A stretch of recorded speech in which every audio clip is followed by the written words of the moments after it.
അങ്ങനെ ആദർശും അനിയും നന്ദുവും കൂടി ചേർന്ന് അവന്തിക്ക് കൃത്യമായ തെളിവോടുകൂടി തന്നെ കൊടുക്കാൻ പോകുന്ന ഗംഭീരമായിട്ടുള്ള എപ്പിസോഡ് വിശേഷമാണ് കേട്ടോ ഇന്ന് പങ്കുവെക്കുന്നത്.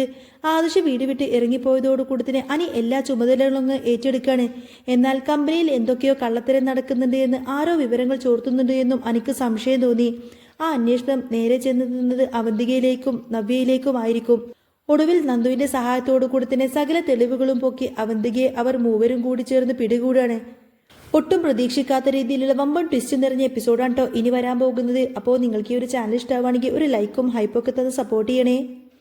അനന്തപുരിയിൽ നിന്നും ഇറങ്ങാൻ നിൽക്കുന്ന ആദർശിനോട് നയന സങ്കടത്തോടെ വന്ന് പറയുന്നുണ്ട്, ആദർശേട്ടാ കാര്യങ്ങളൊക്കെ സൂക്ഷിക്കണം, എനിക്കിതൊന്നും തന്നെ സഹിക്കാൻ പറ്റുന്നില്ല എന്ന് പറയും. അന്നേരം ആദർശ് പറയുന്നുണ്ട്, നിന്നോട് ഞാൻ പറഞ്ഞതല്ലേ നയനെ, എനിക്കിനി ഇവിടെ കടിച്ചു തൂങ്ങി നിൽക്കാനൊന്നും പറ്റില്ല എന്ന്. മുത്തശ്ശൻ പറഞ്ഞതൊക്കെ നീയും കേട്ടതല്ലേ. അല്പം ആത്മാഭിമാനം ബാക്കിയുള്ളത് കൊണ്ട് ഇനിയും ഇവിടെ നിൽക്കാനൊന്നും എനിക്ക് കഴിയില്ല. ഉടനെ തന്നെ ദേവയാനി ഇടപെട്ട് പറയുന്നുണ്ട്, മോനെ നീ ഇത്രക്ക് കടുത്ത തീരുമാനമൊന്നും എടുക്കേണ്ട കാര്യമില്ലായിരുന്നു എന്ന്. അഭയ മുത്തശ്ശൻ എത്ര തവണ തരം താഴ്ത്തിയിരിക്കുന്നു, ചീത്ത വിളിച്ചിരിക്കുന്നു, കർണത്ത് അടിച്ചു പൊട്ടിച്ചിട്ട് പോലുമുണ്ട്. എന്നിട്ടും അവരാരും ഇവിടെ നിന്നും പോയിട്ടൊന്നുമില്ലല്ലോ. പിന്നെ നീ എന്തിനാ ഇങ്ങനെ പടിയിറങ്ങുന്നത് എന്ന് ചോദിക്കും. അന്നേരം ആദർശ് കടുപ്പിച്ച് തന്നെ പറഞ്ഞു, അവനെ പോലെയൊന്നും അല്ലമ്മേ ഞാൻ, എനിക്ക് അല്പം ആത്മാഭിമാനമുണ്ട്. പിന്നെ ഞാൻ പോകുന്നത് ചില ലക്ഷ്യങ്ങൾ വെച്ചുകൊണ്ടാണ്. എന്നെ ചതിച്ചവരെ എനിക്ക് കണ്ടെത്തണം, അതിനി ഇവിടെ നിന്നാലൊന്നും പറ്റില്ല. നയനയോട് ചുറ്റുമുള്ള ചതിയന്മാരെ സൂക്ഷിക്കണമെന്ന് ഓർമ്മിപ്പിച്ചുകൊണ്ടായിരിക്കട്ടോ ആദർശ് നേരെ ഗസ്റ്റ് ഹൗസിലേക്ക് മാറുന്നത്. ആദർശ് പോയതോടുകൂടി തന്നെ അനി ആകെ തകർന്നു പോയി. നയനേച്ചിയോട് അവന് സങ്കടം വന്ന് പറയുന്നുണ്ട്, എന്തിനാ ഏട്ടനെ ഇവിടെ നിന്നും പോകാൻ വിട്ടത് എന്നൊക്കെ ചോദിക്കും. ആദർശിന് ചില പ്ലാനുകളുണ്ട് എന്ന് നയനെ പറഞ്ഞ് അവനെ ആശ്വസിപ്പിച്ചു.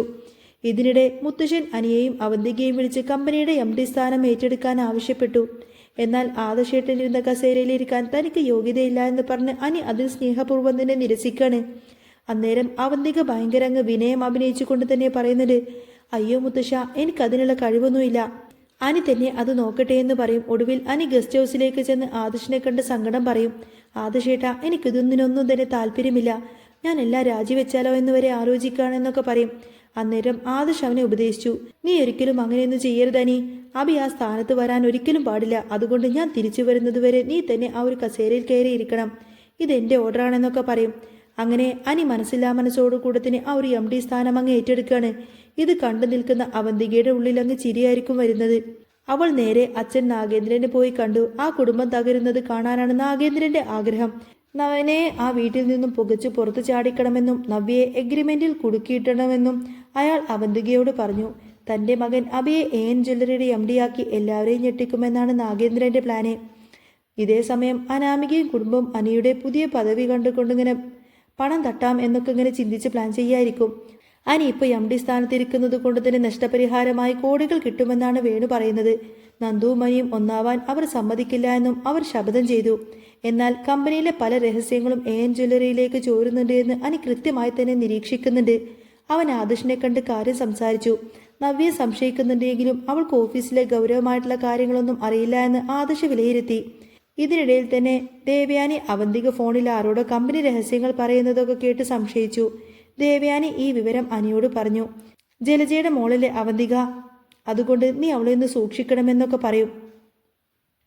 അനി ഈ വിവരം നന്ദുവിനോട് പറയുന്നുണ്ടെങ്കിലും അവളുടെ സഹായത്തോടു കൂടി തന്നെ അവന്തികയുടെ കോൾ ലിസ്റ്റും CCTV ദൃശ്യങ്ങളും എല്ലാം തന്നെ അങ്ങ് പരിശോധിക്കുകയാണ്. പരിശോധനയിൽ തന്നെ അവന്തിക സ്ഥിരമായി വിളിക്കുന്നത് AN ജ്വല്ലറിയിലെ ഡേവിഡിനെയാണെന്ന് തെളിഞ്ഞു. സകല തെളിവുകളും കയ്യിൽ വെച്ചുകൊണ്ട് തന്നെ ആദർശും അനിയും കൂടി ചേർന്നുകൊണ്ട് തന്നെ അവന്തികയെ വിളിക്കുകയാണ്.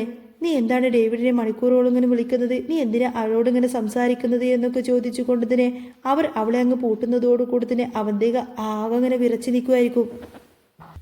അങ്ങനെ ആദർശും അനിയും നന്ദും ചേർന്ന് അവന്തികയെ വളഞ്ഞു പിടിക്കുന്ന ആ ഒരു നിമിഷം കൂടുതൽ ഉദ്വേഗജനമായ തലത്തിലേക്കാണ് മാറുന്നത്. ആദർശ് ആ ഒരു കോൾ ലിസ്റ്റ് അവന്തികയുടെ മുഖത്ത് നേരെ നീട്ടിക്കൊണ്ട് കടുപ്പത്തിൽ തന്നെ ചോദിക്കുന്നുണ്ട്, എന്താ അവന്തികയെ നീ മിണ്ടാതെ നിൽക്കുന്നത്? ഈ നമ്പറിലേക്ക് നീ എന്തിനാണ് ഒരു ദിവസം 5ഉം 6ഉം ഒട്ടമൊക്കെ ഇങ്ങനെ വിളിക്കുന്നത്? മൂർത്തി ജ്വല്ലറിയുടെ അകത്തെ വിവരങ്ങൾ ചോർത്തി കൊടുക്കാൻ ഡേവിഡുമായിട്ട് നീ എന്ത് ഡീലാണ് ഉറപ്പിച്ചിട്ടുള്ളത്? ഇത് കേട്ടപ്പോൾ അവന്തിക ആകെ തകർന്നുപോയി. അവളുടെ നാവ് കുഴങ്ങുന്നത് പോലെ തോന്നി. പെട്ടെന്ന് അങ്ങോട്ടേക്ക് എത്തുന്ന ജലജ തന്റെ മകളെ രക്ഷിക്കാൻ വേണ്ടിയിട്ട് ശ്രമിക്കുന്നുണ്ടെങ്കിലും നന്ദു സൈബർ സെല്ലിൽ നിന്നും കിട്ടിയ കൂടുതൽ തെളിവുകൾ നിരത്തുകയാണ്. അവന്തികയും ഡേവിഡും തമ്മിൽ രഹസ്യമായുള്ള കൂടിക്കാഴ്ചകളെല്ലാം തന്നെ CCTV ദൃശ്യങ്ങളെല്ലാം തന്നെ ടാബ്ലറ്റിൽ തെളിയുമ്പോൾ അവന്തികക്ക് പിന്നെ പിടിച്ചു നിൽക്കാൻ കഴിയാതെ വന്നു. ഭയന്നുപോയ അവന്തിക മുത്തശ്ശന്റെ കാൽ പിടിച്ച് കരയാൻ തുടങ്ങിയിരുന്നു. എന്നാൽ ഇത്രയും കാലം താൻ വിശ്വസിച്ച കൊച്ചുമകൾ തന്നെ ചതിച്ചു എന്നറിഞ്ഞ മുത്തശ്ശൻ നിയന്ത്രണം വിട്ടുകൊണ്ടതിന് അവന്തികയുടെ കർണത്തിരൊറ്റൊന്നങ്ങ് പൊട്ടിക്കും. നിന്റെ അച്ഛൻ ചെയ്തതിന്റെ ബാക്കി നീ ഇവിടെ തീർക്കുകയാണല്ലേ എന്നൊക്കെ ചോദിച്ച് അദ്ദേഹം ഇങ്ങനെ ആക്രോശിക്കുമ്പോൾ മാത്രമാണ് വീട്ടിലെ മറ്റുള്ളവർക്ക് നാഗേന്ദ്രന്റെ ചതിയുടെ വ്യാപ്തി മനസ്സിലാവുന്നത്. ആദർശ് വിട്ടുകൊടുക്കാനൊന്നും തയ്യാറായില്ല. അവൻ ഉടനെ തന്നെ പോലീസിനെ വിളിക്കുകയും അവന്തികയെ പോലീസിനെ കൈമാറാനുള്ള ഒരുക്കങ്ങളെല്ലാം ചെയ്തു. ഈ സമയത്താണ് കഥയിൽ പുതിയൊരു ട്വിസ്റ്റ് ഉണ്ടാവുന്നത്. അവന്തികയെ രക്ഷിക്കാൻ വേണ്ടിയിട്ട് നാഗേന്ദ്രൻ തന്നെ നേരിട്ട് അനന്തപുരിയിലേക്ക് എത്തി. നാഗേന്ദ്രനും മുത്തശ്ശനും തമ്മിലുള്ള ഒരു വലിയ വാഗ്ദാനത്താണ് പിന്നീട് ആ ഒരു വീട് സാക്ഷ്യം വഹിക്കുന്നത്. എൻ ജ്വല്ലറി തൻ്റേതാണെന്നും മൂർത്തി ജ്വല്ലറി തകർക്കണമെന്നും നാഗേന്ദ്രൻ വെല്ലുവിളിക്കുന്നു. എന്നാൽ ആദർശും അനിയും ചേർന്ന് പടുത്തുയർത്തിയ ഈ പുതിയ ബിസിനസ് തന്ത്രങ്ങൾ നാഗേന്ദ്രന്റെ കണക്കുകൂട്ടലുകളെല്ലാം തന്നെ തെറ്റിക്കുന്നു. നന്ദുവിന്റെ ബുദ്ധിശക്തിയിൽ എൻ ജ്വല്ലറിയുടെ കള്ളപ്പണ ഇടപാടുകൾ പുറത്തു കൊണ്ടുവരികയും നാഗേന്ദ്രനെ നിയമത്തിനു മുന്നിൽ എത്തിക്കുകയും ചെയ്തു. ഒടുവിൽ തന്റെ നിരപരാധിത്വം തെളിയിച്ച് ആദർശ് സകല പ്രതാപത്തോടുകൂടെയും അനന്തപുരിയിലേക്ക് തന്നെ തിരിച്ചു വന്നു. അനി MD സ്ഥാനം തിരികെ ഏൽപ്പിക്കുകയും നയനയുടെയും ആദർശിന്റെയും സ്നേഹത്തിനു മുന്നിൽ ജലജയും അഭിയും എല്ലാവരും തോറ്റുപോകും.